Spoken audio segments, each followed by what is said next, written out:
사랑하는 성도 여러분, 어제 하루도 주의 은혜 가운데 평안하셨습니까? 2021년 5월 27일 목요일 아침 매일 성경 말씀 묵상 시간입니다. 다 같이 사도신경으로 신앙 고백하며 오늘 말씀 묵상 시간 함께 시작하겠습니다. 나는 전능하신 아버지 하나님 천지의 창조주를 믿습니다. 나는 그의 유일하신 아들 우리 주 예수 그리스도를 믿습니다. 그는 성령으로 잉태되어 동정녀 마리아에게서 나시고 본디오 빌라도에게 고난을 받아 십자가에 못 박혀 죽으시고 장사된 지 사흘 만에 죽은 자 가운데서 다시 살아나셨으며 하늘에 오르시어 전능하신 아버지 하나님 우편에 앉아 계시다가 거기로부터 살아있는 자와 죽은 자를 심판하러 오십니다. 나는 성령을 믿으며 거룩한 공교회와 성도의 교제와 죄를 용서받는 것과 몸의 부활과 영생을 믿습니다. 아멘. 오늘 우리가 함께 읽을 기록된 하나님 말씀은 룻기 제2장 1절에서 13절까지의 말씀입니다. 룻기 제2장 1절에서 13절까지의 말씀, 구약 403쪽경에 있습니다. 나오미의 남편 엘리멜렉의 친족으로 유력한 자가 있으니 그의 이름은 보아스더라. 모압 여인 룻이 나오미에게 이르되 원하건대 내가 밭으로 가서 내가 누구에게 은혜를 입으면 그를 따라서 이삭을 줍겠나이다 하니 나오미가 그에게 이르되 내 따라 갈지어다 하매 룻이 가서 베는 자를 따라 밭에서 이삭을 줍는데 우연히 엘리멜렉의 친족 보아스에게 속한 밭에 이르렀더라. 마침 보아스가 베들레헴에서부터 와서 베는 자들에게 이르되 여호와께서 너희와 함께 하시기를 원하노라 하니 그들이 대답하되 여호와께서 당신에게 복 주시기를 원하나이다 하니라. 보아스가 베는 자들을 거느린 사환에게 이르되 이는 누구의 소녀냐 하니 베는 자를 거느린 사환이 대답하여 이르되 이는 나오미와 함께 모압 지방에서 돌아온 모압 소녀인데 그녀의 말이 나로 베는 자를 따라 단 사이에서 이삭을 줍게 하소서 하였고 아침부터 와서는 잠시 집에서 쉰 외에 지금까지 계속하는 중이니이다. 보아스가 룻에게 이르되 내 딸아 들으라. 이삭을 주우러 다른 밭으로 가지 말며 여기서 떠나지 말고 나의 소녀들과 함께 있으라. 그들이 베는 밭을 보고 그들을 따르라. 내가 그 소년들에게 명령하여 너를 건드리지 말라 하였느니라. 목이 마르거든 그릇에 가서 소년들이 길어온 것을 마실지니라 하는지라. 룻이 엎드려 얼굴을 땅에 대고 절하며 그에게 이르되 나는 이방 여인이거늘 당신이 어찌하여 내게 은혜를 베푸시며 나를 돌보시나이까 하니 보아스가 그에게 대답하여 이르되 내 남편이 죽은 후로 내가 시어머니에게 행한 모든 것과 내 부모와 고국을 떠나 전에 알지 못하던 백성에게로 온 일이 내게 분명히 알려졌느니라. 여호와께서 내가 행한 일에 보답하시기를 원하며 이스라엘의 하나님 여호와께서 그의 날개 아래에 보호를 받으러 온 내게 온전한 상 주시기를 원하노라 하는지라. 룻이 이르되 내 주여 내가 당신께 은혜 입기를 원하나이다. 나는 당신의 하녀 중에 하나와 같지 못하오나 당신이 이 하녀를 위로하시고 마음을 기쁘게 하는 말씀을 하셨나이다 하니라. 아멘.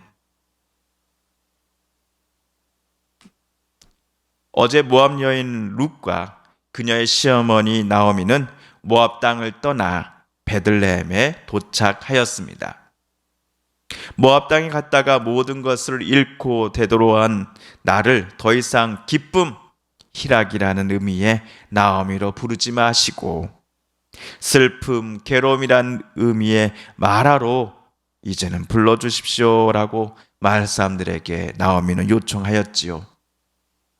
사랑하는 남편과 두 아들을 먼저 하나님 품으로 떠나보내고서 마치 도망치다시피 모압 땅을 떠나 고향 땅으로 되돌아온 자신을 사람들이 좋은 눈으로 바라보지 않을 것이야 라고 하는 그 염려를 나오미는 갖고 있었던 것입니다. 하지만 그녀의 염려와는 달리 나오미의 베들레헴 이웃들은 나오미와 룻 모녀를 따뜻하게 맞이해 주었습니다. 동네 사람 어느 누구도 나오미와 룻 이들 모녀를 조롱하고 비난하지 않았기 때문입니다. 그렇다면 오늘부터 시작되는 베들레헴에서의 이 모녀의 삶이 과연 행복할 것인가의 여부는 나오미와 룻이 어떤 마음을 품고 이곳에서 살아가느냐에 달려 있다고 해도 과언이 아닐 것입니다. 마을 주민들의 짧지만 따뜻한 환영식이 끝나자마자 나오미와 룻 모녀 가정에는 당장 해결할 숙제가 찾아왔기 때문입니다. 그 숙제란 바로 먹고 사는 문제였습니다. 나오미와 룻 모녀 가정에는 밖에서 나가 힘써서 일할 남자가 단 한 명도 없었습니다. 게다가 지금 2021년으로부터 약 3000년 전인 룻기 당시의 이스라엘 사회는 여성이 밖에서 나가 경제활동을 할 수 있는 기회가 거의 없다고 해도 과언이 아닙니다. 이대로 있다가는 당장 오늘 먹을 양식도 얻지 못하고 굶어야 할지도 모를 위험한 상황에 그리고 룻과 나오미 모녀는 서 있습니다. 그런데 이때 며느리 룻이 나오미에게 밭으로 나가보겠다라고 말을 합니다. 도대체 무슨 말을 하고 있는 것일까요? 오늘 2절을 세 번역으로 제가 한번 읽어보겠습니다. 어느 날 모압 여인 룻이 나오미에게 말하였다. 밭에 나가볼까 합니다. 혹시 나에게 잘 대하여 주는 사람을 만나면 그를 따라다니면서 떨어진 이삭을 줄까 합니다. 나오미가 룻에게 대답하였다. 그래, 나가보거라. 나오미와 룻이 베들레헴으로 되돌아올 때는 보리추수 수확으로 온 성읍이 떠들썩하던 때였습니다. 룻은 시어머니가 과거 살던 집으로 걸어가면서 베들레헴 곳곳마다 사람들이 잘 자란 보리를 수확하는 장면을 머릿속에 기억해 두었습니다. 보리단을 옮길 때마다 보리 이삭이 조금씩 땅에 떨어지는 것도 룻은 확인하였지요. 그래서 룻은 땅에 떨어진 그 이삭만이라도 주워서 가져온다면 하루 삼시세끼는 부족하나마 해결할 수 있을 거야 라는 생각을 하였고 자기의 생각을 시어머니에게 말하였던 겁니다. 밭주인이 마음씨가 넓은 사람이다 한다면 룻의 입장으로서는 정말 금상첨화였겠지요. 이러한 룻의 제안에 시어머니 나오미는 좋다. 며느라가 어서 다녀오렴이라고 대답해 줍니다. 그런데 하나님께서는 이스라엘 백성들에게 객과 고와 과부를 위해 수확 때 땅에 떨어진 밀알들을 반드시 남겨둘 것을 명령하셨습니다. 정식으로 고용된 일꾼이 아닌 다른 사람이 땅에 떨어진 밀알을 줍는 것을 아무리 주인이라고 할지라도 금할 수 없었습니다. 신명기 24장 19절입니다. 내가 밭에서 곡식을 벨 때에 그 한 몫을 밭에서 잊어버렸거든. 다시 가서 가져오지 말고 나그네와 고아와 과부를 위하여 남겨두라. 그리하면 내 하나님 여호와께서 내 손으로 하는 모든 일에 복을 내리시리라.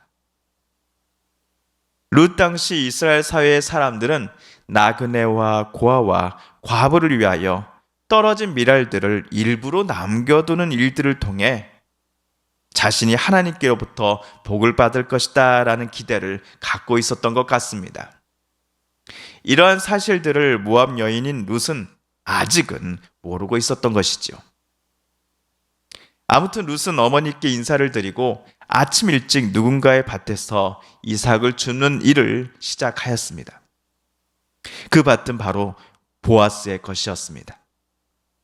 보아스가 어떤 사람인가 하니 오늘 1절에 따르면 나오미의 남편인 엘리멜렉의 친척으로서 재력을 갖고 있는 사람이었습니다. 게다가 그는 자기가 고용한 일꾼들에게도 매우 친절하고 예의 바른 사람인 것처럼 보입니다. 아침부터 나와 자기 밭에서 일하는 일꾼들을 향해 보아스는 주님께서 자네들과 함께 하시기를 비네 라고 말하면서 그들을 격려하고 있었습니다. 고용주의 인사를 먼저 받은 일꾼들도 주님께서 주인 어른께 복을 베푸시기를 바랍니다. 라고 응답하였지요. 이른바 우리 사회의 병폐라 할 수 있는 피고용인에 대한 고용주의 갑질을 보아스는 전혀 하지 않은 사람인 듯 보입니다. 당신은 내가 내 돈 주고 고용한 사람이야. 그러니 내가 시키는 대로, 내가 원하는 대로 잔말하지 말고 무조건 돈값을 하라고 라고 하는 생각을 보아스의 말에서 우리는 전혀 느낄 수 없었습니다. 대신 보아스는 자기가 고용한 사람들에 대해 하나님께로부터 복을 받고 하나님께서 늘 함께 해주셔야 하는 사람들이다라는 인식을 갖고 있었습니다. 피고용인이라 할지라도 모두가 하나님께 사랑받고 복을 받기에 합당한 존재, 즉 하나님의 형상을 가진 귀중한 존재이다라는 인식을 밭주인 보아스는 갖고 있었던 것이지요. 한편 밭에서 일하는 일꾼들과 아침 인사를 마친 보아스가 시선을 다른 데로 잠시 돌리고자 할 때 그의 시야에 낯선 여인이 들어옵니다. 모압 여인 룻이었습니다. 보아스의 비서는 룻이 나오미의 며느리다라는 정보에서부터 시작하여 저와 여러분이 벌써 알고 있는 그 과거의 사연들을 보아스에게 자세히 설명해 주었습니다. 그러자 보아스는 룻을 자기 앞으로 불렀습니다. 세덱, 이삭을 주우려고 다른 밭으로 가지 말고 우리 밭에서 일하는 여자들을 바싹 따라다니며 이삭을 줍도록 하시지요. 젊은 남자 일꾼들이 세덱을 건드리지 말라고 내가 단단히 일러 두었으니까요. 혹시라도 목이 타거든 물단지에 담아둔 물을 언제든지 마셔도 좋소 라고 말해 주었습니다. 룻이 자기 시어머니인 나오미를 극진히 사랑하며 효도하고자 하였기에 그녀에게는 낯선 나라인 이스라엘 이곳 베들레헴까지 함께 건너왔다라는 소식을 베들레헴도 익히 들어 잘 알고 있었습니다. 이스라엘 사람도 아닌 모압 여인 룻의 이 시어머니를 향한 지극한 효심에 보아스는 큰 감명을 받았던 것입니다. 세번역으로 12절입니다. 대개 한 일은 주님께서 갚아주실 것이요 이제 댁이 주 이스라엘의 하나님의 날개 밑으로 보호를 받으러 왔으니 그분께서 댁에게 넉넉히 갚아주실 것이요 사람은 모를지라도 하나님께서는 다 알고 계십니다. 사람도 알고 있는 일을 하나님께서 모르실 리 없습니다. 선함은 선함으로 악함은 악함으로 하나님께서는 당신만의 방법을 통하여 그 사람에게 갚아주실 것임을 믿으며 보아스는 룻을 오늘 하나님의 이름으로 축복해 주었습니다. 보아스의 격려와 축복은 낯선 땅에서 매우 힘든 삶을 시작해야 하는 모압 여인 룻에게 큰 힘이 되고 위로가 될 수 있었을 것입니다. 오늘 우리도 보아스처럼 누군가에게 거창한 것은 아닐지라도 작은 힘이라도 작은 위로라도 건넬 수 있는 오늘 하루가 되었으면 좋겠습니다. 사랑하는 성도 여러분, 오늘 말씀 읽으실 때에 하나님께서 저와 여러분에게 깨닫게 해주신 교훈과 말씀 또 들려주신 음성을 기억하며 이 시간 말씀 붙잡고 우리 함께 기도하겠습니다. 우리 성도님들과 가족들 중에 하나님의 고쳐주심과 하나님께서 일으켜 세워주심 또 회복시켜주심을 놓고 간절히 기도하는 분들이 계십니다. 이 시간 우리도 그분들의 이름을 부르며 함께 기도하기를 원합니다. 마지막으로 우리가 가지고 나오는 간절한 기도 제목 하나님께 아뢰며 하나님의 은혜 보좌 앞으로 우리 더 가까이 나아가겠습니다. 함께 기도합니다.